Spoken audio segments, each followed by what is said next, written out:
في زاوية مهملة من كريتال القديمة في عدن، هناك تحت سماء أثقلها التعب، تجلس فتاة لا تحمل معها إلا كرامة عالية وابتسامة مخنوقة خلف قناع أسود يخفي نصف ملامحها، لكنه لا يخفي وجع الأيام.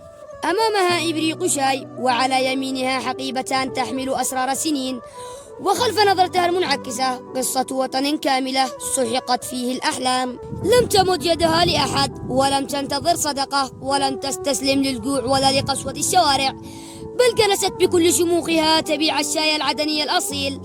نظرتها وحدها تكفي لكتابة مليون رواية عن جحود الزمان، وعن وطن صار الطريق فيه أطول من الحلم، والرزق فيه يحتاج إلى كفاح امرأة تقاوم العالم وحدها.